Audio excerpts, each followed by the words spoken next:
नमस्कार। हमारी इस खास पेशकश में आपका स्वागत है। मैं हूं राजीव मिश्रा। आज बात करेंगे साल की पहली T20 सीरीज की, जहां पर भारतीय टीम ने धमाकेदार प्रदर्शन करते हुए इंग्लैंड को 4-1 से हरा दिया। इस पूरी सीरीज का आज पोस्टमार्टम करेंगे और जानने की कोशिश करेंगे कि इस सीरीज के बाद हमने क्या कुछ हासिल किया है और क्या कुछ खोया है। साथ ही एक ऐसे खिलाड़ी की भी बात करेंगे जो मैदान पर सुनामी बनकर इन दिनों आ रहा है, और जब वो मैदान पर आता है तो फिर गेंदबाज बचने के लिए मैदान पर कोने की तलाश करते हैं, क्योंकि हर गेंद पर हिट करना, स्ट्राइक रेट 250 के ऊपर होना, ये कोई आम बात नहीं है। एक खास खिलाड़ी के बारे में भी बातचीत करेंगे जिसकी बल्लेबाजी मुंबई के मैदान पर एक ऐसे शख्सियत ने देखी जो सालों साल से क्रिकेट कवर कर रहे हैं, और शायद उन्होंने भी उम्मीद नहीं की होगी कि ऐसी बल्लेबाजी वो विटनेस करेंगे, जहां पर सिर्फ और चौकों और छक्कों में बात की जा रही हो और गेंदबाज के पास बचने का मौका शायद 1% भी ना रहता हो। अयाज मेमन हमारे साथ है, मुंबई से इस समय जुड़ रहे हैं। और अयाज सर, बहुत बहुत स्वागत है। और साथ ही मैं आपसे ये कहना चाहूंगा कि मुंबई आप रहते हैं क्योंकि समंदर का किनारा है, और समंदर में जब भी तूफान आता है तो वहां पे अनाउंसमेंट होता है कि आप किनारे हो जाएं और बीच से दूर हो जाएं, क्योंकि तूफान आने वाला है। क्या आने वाले दिनों में क्रिकेट के मैदान पर भी यही कहा जाएगा कि अभिषेक शर्मा आने वाले हैं, आप मैदान से बच के और बहुत ही सतर्क होकर बैठे, कभी भी कहीं पर भी बॉल आ सकती है। राजीव, मेरे ख्याल से तूफान आ गया है। जिस तरह से बैटिंग की अभिषेक ने कल अगेंस्ट इंग्लैंड वानखेड़े में, बहुत कम ऐसा देखने मिला है। अगर आप कुछ तुलना करना चाहे, कुछ कंपैरिजन करनी चाहे, तो युवराज सिंह से कर सकते हैं, जब उन्होंने 6 छक्के लगाए थे against against England, South Africa जी। 2007 के वर्ल्ड कप में। और इसमें कोई कोइंसिडेंस नहीं है, या कोइंसिडेंस है शायद, कि अभिषेक शर्मा की मेंटर भी जो है वो युवराज सिंह ही है। जो हम्म। बैट का जो एक बैक स्विंग है और फिर फॉलो थ्रू है, उसमें पूरी निशानी युवराज सिंह की आती है, क्योंकि दोनों ही लेफ्ट हैंडर भी है। और जो पावर है उनके पास, जो सेंस ऑफ टाइमिंग है, और जो लंबे हिट लगाना, यानी हम्म। बहुत बहुत से लोग मानते हैं कि आप इतना अगर आप लॉफ्टेड शॉट खेलेंगे तो हाई रिस्क हो जाता है, लेकिन high risk and high reward ये दोनों साथ में चलते हैं। और अभिषेक शर्मा ने इस सीरीज में, श्रृंखला में बताया है कि वो उनके पास वो सारे औजार है जो चाहिए T20 में मैच जीतने के लिए। अया सर, आपको लग रहा है ब्रायन लारा की भी थोड़ी झलक लगती है? जब पिछले मैच में उन्होंने रन बनाया था तो उनका कहना था कि मेंटोरशिप की लारा ने SRH के लिए, और वहां से उनको बहुत फर्क पड़ा। क्योंकि आपने हाई बैकलिफ्ट का जिक्र किया, क्या हाई बैकलिफ्ट और एक फियरलेस अंदाज में क्रिकेट खेलना अभिषेक शर्मा को बाकी लोगों से अलग खड़ा कर रहा बेशक, और मेरे ख्याल से बहुत अच्छा आपने कंपैरिजन लाया ब्रायन लारा से, क्योंकि युवराज सिंह जो है अभिषेक से थोड़े हट्टे कट्टे है, है? जी। थोड़े ऊंचे हैं, थोड़ा शरीर में जो है उनका बदन बदन बदन जो है वो भारी है। ब्रायन लारा जो है ज्यादा फ्लेक्सिबल है, जैसे हमने देखा है उनको खेलते हुए 20 20 साल तक। अभिषेक शर्मा में भी कुछ वही फ्लेक्सिबिलिटी है, यानी कि स्ट्रोक्स में एडजस्ट करने के लिए उनके पास मौके ज्यादा है, और उनके पास एबिलिटी भी ज्यादा नजर आती है अब तक के। और देखें, ओपनिंग मिडिल ऑर्डर में बैटिंग करना एक बात होती है, ओपनिंग करना अलग बात है। और वो टेम्पो, आप जो पहले ओवर से जो शुरू करते हैं, वही टेम्पो को बरकरार रखना लगभग 17 18 19वें ओवर तक, ना सिर्फ बरकरार रखना बल्कि उससे यानी आगे लेते लेके जाना, ये मेरे ख्याल से बहुत ही एक खास बात मुझे लगी अभिषेक शर्मा में। और कहीं ऐसा नहीं लगा कि एक एक या दो मिस हिट हो गए तो वो घबरा गए हो, सिमटा सिम, सिम, यू नो के टेंशन में आ गए, वैसा नहीं है। बिल्कुल फ्री फ्लोइंग स्ट्रोक्स उनके बल्ले से निकल रहे हैं राइट थ्रू द इनिंग्स। अया सर, क्योंकि आप सालों साल से क्रिकेट कवर कर रहे हैं, जो कुछ मुंबई में कल आपने देखा, आप ऐसी बल्लेबाजी की उम्मीद कर रहे थे कभी कि हिंदुस्तान के बैट्समैन इस तरह की बैटिंग करेंगे? और जिस अंदाज में T20 फॉर्मेट खेला जा रहा है वर्ल्ड कप के बाद से, वो कितना सरप्राइज कर रहा है, या लग रहा है आपको कि डिमांड है आज के मौजूदा दौर के T20 फॉर्मेट की? देखिए, डिमांड तो है, और मेरे ख्याल से इंडियन टीम ने ये इस चीज को समझ लिया है और अडेप्ट और एडजस्ट कर लिया है। तो जैसे कि देखिए, एक फिनोमिनन हमारे सामने आया 2 3 साल पहले, वो थे सूर्य कुमार यादव। 7 8 9 10 साल से फर्स्ट क्लास क्रिकेट खेल रहे थे, लेकिन किसी ने नहीं सोचा था किस तरह से बैटिंग वो T20 में करेंगे। हम्म। लेकिन उन्होंने बताया, उनका उनके खेल जो है पूरा इम्प्रोवाइजेशन पे है। अभिषेक शर्मा का जो है इतना ज्यादा इम्प्रोवाइजेशन पे नहीं जितना क्लीन हिटिंग पे है। सेंस ऑफ टाइमिंग, लेंथ को जल्द से जल्द जज कर लेना, और फिर गैप्स निकालना फील्ड में। और कभी तो गैप्स निकालने की जरूरत ही नहीं है, क्योंकि वो फील्ड को हम्म। क्लियर करते हैं। तो ये मुझे लगता है। और एक जो एटीट्यूडल चेंज वो रोहित शर्मा ने भी दिखाया T20 वर्ल्ड कप में, उससे पहले ODI वर्ल्ड कप में। तो ये जो है एक माहौल, एक कल्चर जो है इंडियन क्रिकेट में बहुत बड़ा बदलाव आया है। इन T20 क्रिकेट जो हमने देखा है, और बड़ा कॉन्ट्रास्ट है वो टेस्ट क्रिकेट से। जिस तरह से टेस्ट क्रिकेट इंडिया खेली है हाल में न्यूजीलैंड के खिलाफ और ऑस्ट्रेलिया के खिलाफ, ऐसा लग रहा है कि कॉन्फिडेंस ही नहीं है। पर T20 में जब मैदान पे उतर रही टीम, इस सीरीज में भी 5 मैच में अगर देखें आप 4-1 रिजल्ट देखेंगे, ऐसा लगेगा वन साइडेड सीरीज थी, लेकिन ऐसा था नहीं। मेरे ख्याल से 2 या 3 मैच में तो मैच बुरी तरह फंस गई थी, लेकिन एक मैच में जैसे हमने देखा कि अभिषेक शर्मा कंसिस्टेंट परफॉर्म किए, तिलक वर्मा जो है उन्होंने एक मैच में इंडिया को बचाया बैटिंग करते हुए, हार्दिक पांड्या का योगदान, वरुण चक्रवर्ती का योगदान। तो मेरे ख्याल से जो पूरा कॉम्बिनेशन बन के आ रहा है, और नॉन स्टॉप एक ही अप्रोच है कि अग्रेसिवली आप आक्रामक अंदाज से खेलें और मैच जीते। क्योंकि इंडिया में ट्रांसफॉर्मेशन का एक दौर चल रहा है सर, कि अब सीनियर क्रिकेटर्स के जाने का वक्त आ रहा है और युवा क्रिकेटर्स के बारे में बहुत ज्यादा बात हो रही है। क्या अभिषेक शर्मा को आप सबसे ऊपर रखेंगे, जहां पर शुभमन गिल, यशस्वी जायसवाल जैसे बैट्समैन हैं? अभिषेक शर्मा ने क्या एक अलग तरीके का इम्पैक्ट छोड़ दिया है आया सर? देखिए, बेशक थोड़ा है, क्योंकि जिस तरह से वो बैटिंग कर रहे हैं, और ना सिर्फ इस T20 सीरीज में अगेंस्ट इंग्लैंड, उससे पहले हमने पिछले साल आईपीएल में भी देखा, और वहीं से एक झलक मिली कि ये क्या कुछ कर सकते हैं। अंडर 19 के प्लेयर सब जानते हैं कि टैलेंटेड है, और जितने आपने नाम लिए, शुभमन गिल, यशस्वी जायसवाल, ऋषभ पंत, ये सब जो है अंडर 19 की पाइपलाइन से आए हैं इंडियन क्रिकेट में। जहां तक मुझे लगता है कि मैं अभी फिलहाल अभी भी मैं कहूंगा यशस्वी जायसवाल को नंबर 1 पे रखूंगा इन सब टैलेंट जी। इन प्लेयर्स में, ऋषभ पंत के अलावा, क्योंकि वो तीनों फॉर्मेट खेलते हैं, और टेस्ट क्रिकेट में उनका जबरदस्त रिकॉर्ड रहा है, जैसे हमने देखा ऑस्ट्रेलिया में भी, घरेलू मैचेस में भी, वेस्ट इंडीज में भी। तो I would say Abhishek Sharma क्या ऑल फॉर्मेट प्लेयर बन सकते हैं? जरूर बन सकते हैं, लेकिन वी अब तो इंतजार करना पड़ेगा देखने के लिए कि वो टेस्ट टीम तक आ सकते हैं या नहीं। लेकिन मुझे जो हैरानगी हुई है कि ना अभिषेक शर्मा ना तिलक वर्मा, दोनों भी चैंपियनशिप के स्क्वाड में भी नहीं है। मुझे हम्म। लगता है कहीं ना कहीं भले आपके प्लेइंग 11 में ना हो, लेकिन अगर आपके स्क्वाड में जब आ जाते हैं ना, India squad for champions trophy, तो एक दर्जा ऊपर चले जाते हैं आप, और प्लेयर्स का भी जो है वो मनोबल बढ़ जाता है, उनका कॉन्फिडेंस बढ़ जाता है। तो मेरे ख्याल से जल्द ये हम बदलाव देखेंगे। ऑल 3 फॉर्मेट्स खेल पाएंगे या नहीं, या खेलने का मौका मिलेगा कि नहीं, will have to wait and see. लेकिन एक एक बड़े ब्रांड के तौर पे स्टैब्लिश कर रहे हैं यहाँ सर, ये लग रहा है आपको? वन ऑफ द बिगेस्ट देखिए ब्रांड। मेरे, यस, बेशक मुझे लगता है आने वाले दिनों में जो हमारे बड़े ब्रांड्स जो आप जैसे ब्रांड कह रहे हैं, या बड़े प्लेयर्स जो होंगे जो पूरी दुनिया का अटेंशन जीत लेंगे, उनमें यशस्वी जायसवाल तो है ही। जी। मैं जसप्रीत बुमराह की बात नहीं करूंगा, वो अब अव्वल नंबर के ब्रांड है इंडियन क्रिकेट में। जी। लेकिन बैटिंग में अगर आप देखें तो यशस्वी जायसवाल है, उनके बाद ऋषभ पंत है, कंसिस्टेंसी में यशस्वी जायसवाल आगे है। ऋषभ पंत जो है हरफन मौला खिलाड़ी है, वो कहीं से भी कोई भी मैच जिता सकते हैं, और उसमें आप अभिषेक शर्मा को अब इंक्लूड करना शुरू कर सकते हैं, हम्म। क्योंकि इंटरनेशनल मैचेस खेलना शुरू किया है उन्होंने।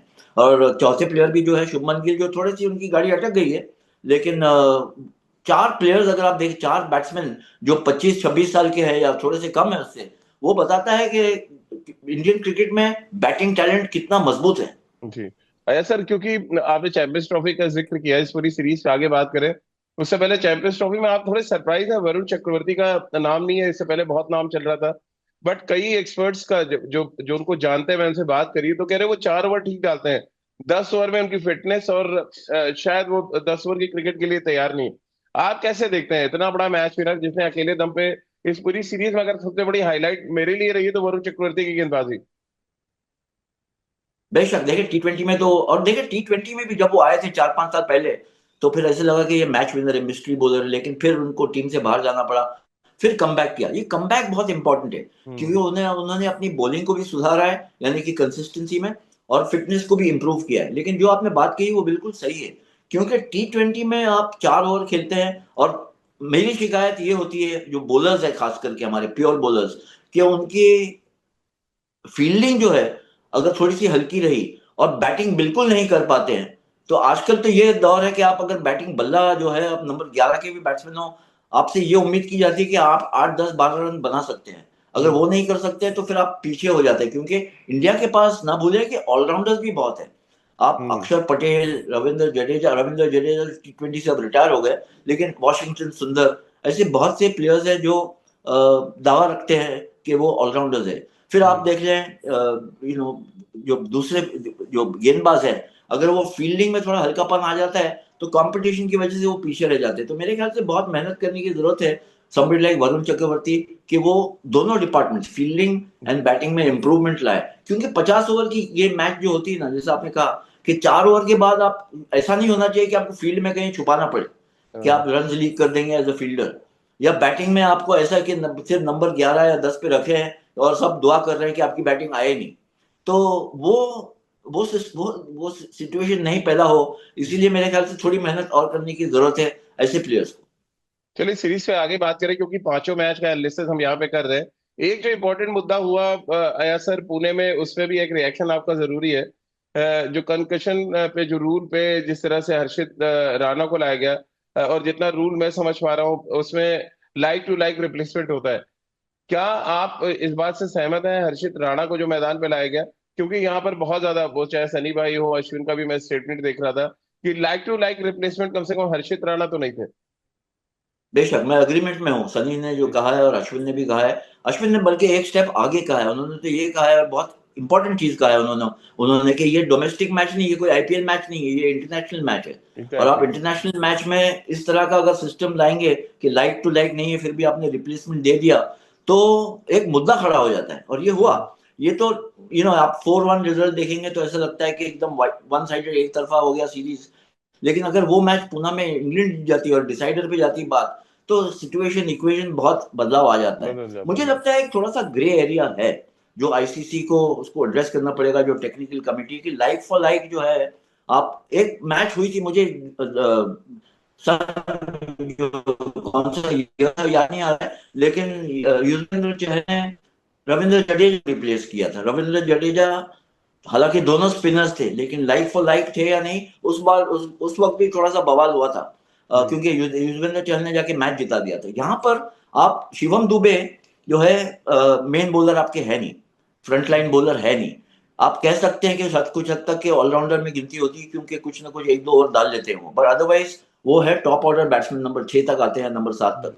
और हर्षित राणा जो है वो प्योर बॉलर है। अब ये ग्रे एरिया कहाँ पर आ गया है कि अगर आप T20 में देखें तो हर किसी से उम्मीद की जाती है, जैसा मैंने वरुण के बारे में बात किया, चक्रवर्ती के बारे में, या आप सिराज के बारे में ले ले, या शमी के बारे में ले ले, कि अगर आप टीम में आते हैं तो आपसे ये उम्मीद होती है कि आप थोड़ी बहुत बल्लेबाजी भी कर लेंगे। तो आप ये कंपैरिजन कर सकते हैं कि भाई लेकिन सर कहा टी जा रहा है कि ट्वेंटी में हर रमनदीप कोई जो सिंह है वो, स्क्वाड में थे, तो ideally like to like replacement Ramandeep Singh थे। बिल्कुल, बेशक मेरे ख्याल से वही होना चाहिए था। और यहाँ पर एक्चुअली मेरे ख्याल से जो है judgement, match referee Javagal Srinath का वो जजमेंट जो है वो थोड़ा सा बहक गया था। और ये मेरे ख्याल से इसको एड्रेस करना पड़ेगा, जी। इसको एड्रेस करना पड़ेगा, क्योंकि देखिए कभी ऑफिशियल कंप्लेंट्स होती है, कभी नहीं होती। आप यही सोच लीजिए ऐसी कोई चीज हो जाए T20 वर्ल्ड कप में, तो फिर क्या करेंगे आप? जी। तो बड़ा चलिए, बड़ा मुद्दा बन जाए।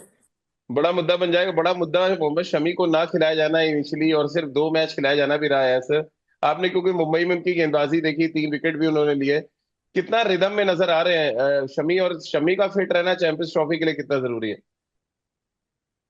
चैंपियंस ट्रॉफी के लिए तो बहुत ज्यादा जरूरी है, क्योंकि अब ये भी सवाल हो रहा है कि बुमराह खेलेंगे या नहीं, या जी। पहले 2 मैचेस में खेलते हैं, या कब शुरू से खेलते हैं या नहीं। तो ये देखना होगा कि क्योंकि ये दोनों का कॉम्बिनेशन बन जाता है तो बहुत मजबूत हो जाती है इंडिया की बॉलिंग अटैक इन ओडीआईज।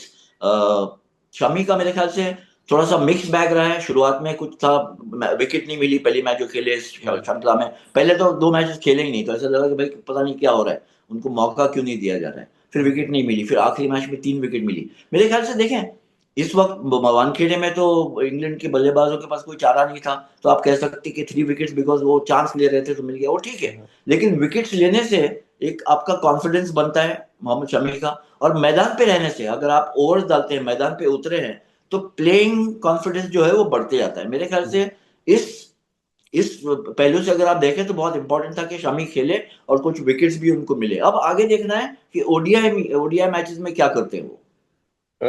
एक तरफ जहां भारतीय टीम मैचेस जीती है, 4 मैच जीती है आया, लेकिन प्रॉब्लम थी संजू सैमसन का लगातार 5वीं बार शॉर्ट पिच गेंदबाजी पे आउट होना, यानी पांचों मैच में एक जैसे आउट हुए। सूर्य कुमार यादव को ऑलमोस्ट इंग्लैंड गेंदबाजों ने क्रैक कर लिया था कि उनको कहाँ पे आउट करना है। थोड़ा वरिंग फैक्टर था बस संजू का फॉर्म और सूर्य कुमार यादव का फॉर्म इस सीरीज में।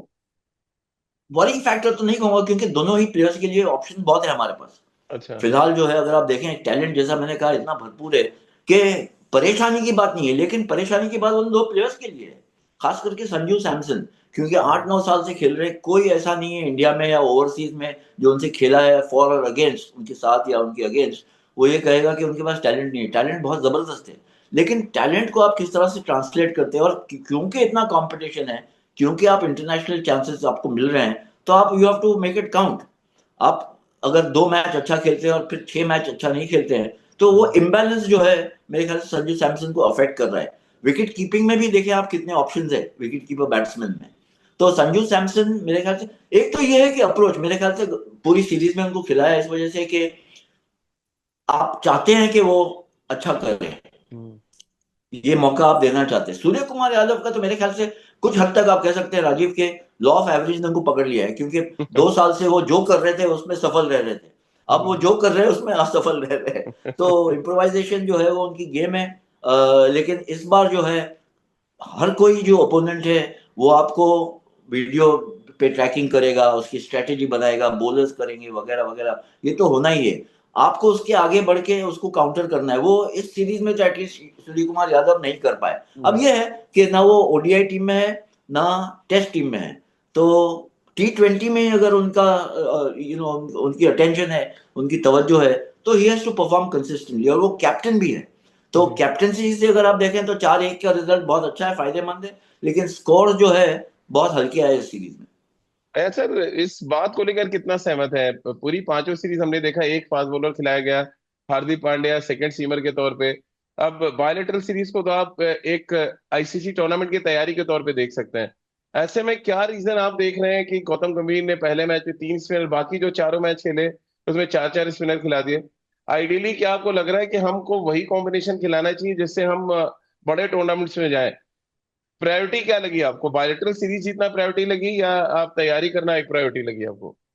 मुझे लगा यहाँ पर पहले पहली प्रायोरिटी, टॉप प्रायोरिटी थी कि ये सीरीज आप जीते। और हम्म। कुछ हद तक मैं समझ सकता हूँ, क्योंकि आप न्यूजीलैंड और ऑस्ट्रेलिया से हारे हुए टेस्ट मैचेस में है भले ही, लेकिन एक ये है कि इंडिया में जब जो दर्शक है, जो फैंस है, वो चाहते नहीं है कि टीम हारते रहे, तो हम्म। बायलैटरल सीरीज भी हो तो जीतना है। और इसी वजह से स्पिन का जो है वार किया इंडिया ने। हार्दिक पांड्या तो मेरे ख्याल से बहुत जबरदस्त ऑलराउंडर है ही T20 में। और एक मुझे शिकायत है कि हार्दिक पांड्या जैसा प्लेयर टेस्ट मैचेस के लिए अवेलेबिलिटी क्यों नहीं है।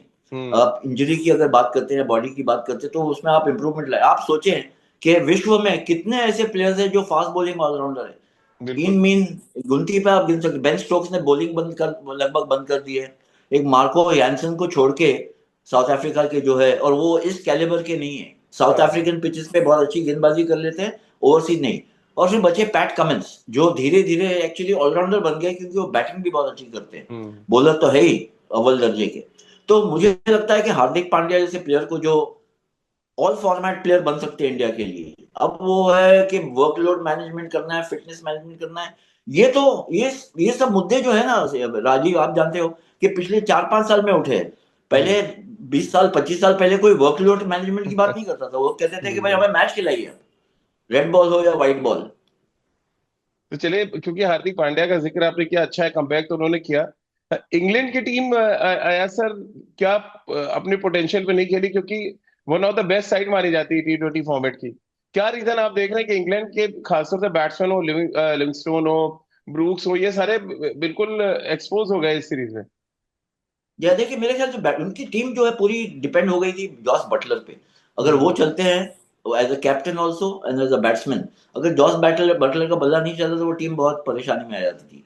शुरुआत के जो प्लेयर्स हैं, बेन डकेट जो है कंसिस्टेंट नहीं रहे, हैरी ब्रुक जिनका बहुत बहुत चर्चा में है, one of the best young batsman in the world, वो यहाँ पर कुछ खास नहीं कर पाए।